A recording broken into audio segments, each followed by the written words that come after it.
As we mentioned, the Arizona House today passed legislation that calls for the repeal of the state's recently revived 1864 near total ban on abortion. And here to help sort out today's legislative activity is Ben Giles of KJZZ Radio. Good to see you again. Thanks for joining us. Thank you. So what happened down there at the legislature today? Well, 3 Republicans, enough Republicans. It was going to take at least 2, but 3 Republicans decided enough is enough. We're going to roll House Speaker Ben Toma, who was doing everything in his power, and he has a lot of power as Speaker, to block a debate or even a vote on this measure to repeal the 1864 ban. But today we saw, again, 2 Republicans. That was enough to buck the majority of the Republican Party, bring this bill up for a vote, and then we saw 3 Republicans who were willing to vote for it to say this ban goes too far. I was going to say needed 2 and got 3. Surprised about that third vote?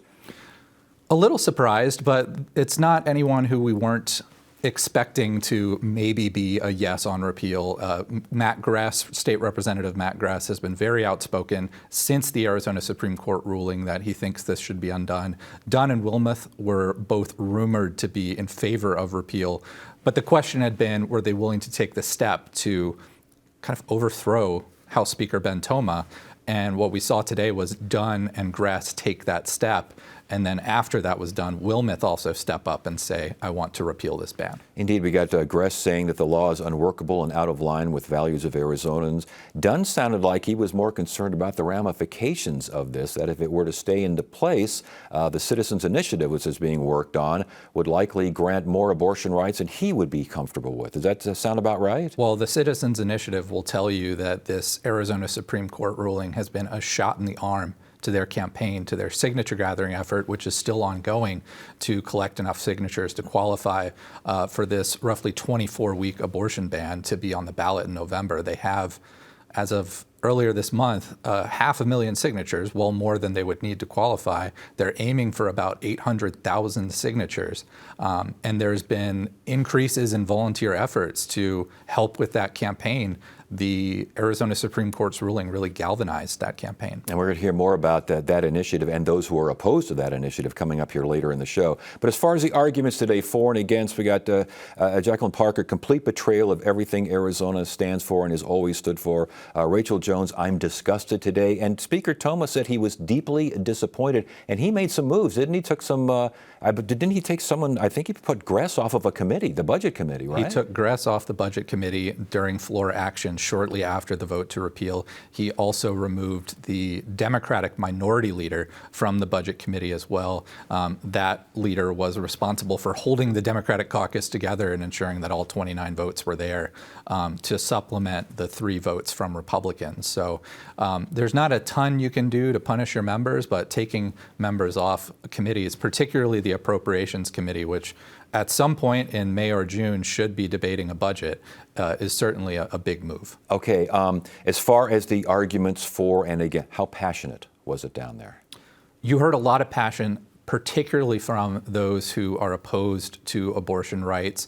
The vast majority of the Republican caucus in the Arizona House viewed the Supreme Court's ruling as a huge victory for the anti-abortion movement, that this is the culmination of years, of decades of work to make sure that this 1864 ban not only stays in place, but remember in 2022, when they passed a 15-week ban, they explicitly included language in that law that said, our intent is for this territorial 1860s ban to take effect if the Supreme Court overturns Roe v. Wade, which it did later that summer. And that was key to the Supreme Court's decision. They basically said it's right there in statute. I mean, it's clear as a bell. Which is why I was a little surprised, frankly, at the motion to reconsider from Attorney General Chris Mays the other night.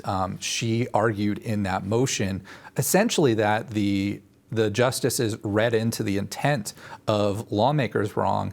And I'm struggling to wrap my head around that because there's a literal intent clause that the justices could look to and say, this is what the lawmakers wanted to happen. Right, yeah, it'd be very difficult to argue against that considering it's right there in black and white. All right, this bill, then there's some confusion here because last week the Senate went ahead and introduced this and got the ball rolling on a repeal bill. Now the House goes ahead and votes to repeal. Do they send this bill over to the Senate? Is what the Senate's working on continue to go? You got to have 3 reads, 3 Sure. days worth of reading here. And they had the second read today in the Senate, correct? Right. The Senate had a second read on its version, which is an identical version to the bill sponsored by Stephanie Stahl Hamilton that passed in the House today. But the way the legislature works is bills have to pass in both chambers, the Senate and the House, or the House, then the Senate. Because these bills are identical, there's a mechanism that the Senate could potentially take next week to say, okay, we have this bill that's identical to the one the House just passed a week ago. We're going to substitute in the House bill and take a final vote on that House bill. So that would be the motion that folks in favor of repeal are going to be pushing to make next Wednesday. They are going to try to sub in the Stahl-Hamilton bill from the House, take a vote on that, and then they send it back to the House, and the House would send it to the governor's office where she's promised to sign it. Yeah, it's so fascinating here that the ramifications of all of this is we'll see down the line. And there's no guarantee, again, that the Senate will take action next week. Yes. That is going to likely take a similar motion first to roll the Senate president as Republicans voted to roll House Speaker Ben Toma over his objections today. And we should mention it's next week because the Senate has decided, and the House, that they're going to meet once a week because there wasn't all that much to do. Well, I guess it seems like there's a lot to do now. They had a lot on their plate after the Supreme Court ruling. Real quickly, last question. Even if this passes, even if the governor signs it, it's not emergency here, so it doesn't take effect immediately. You got to wait 90 days for this thing to be effective. Not just 90 days after the governor signs it, it would be 90 days after the legislature convenes for the year, yes. Which they're not going to do right away because they still have to pass a spending plan for the upcoming fiscal year. So there is still a situation where I believe the Attorney General's office said the 1864 ban would take effect in early June. That is likely going to happen before this repeal takes effect, again, 90 days after lawmakers gavel out for the year. Might be interested to see how much slow rolling goes on there at the Capitol to make sure that this takes effect. Fascinating stuff. Ben Giles, good to see you again. Thanks for joining us. Thanks for having me.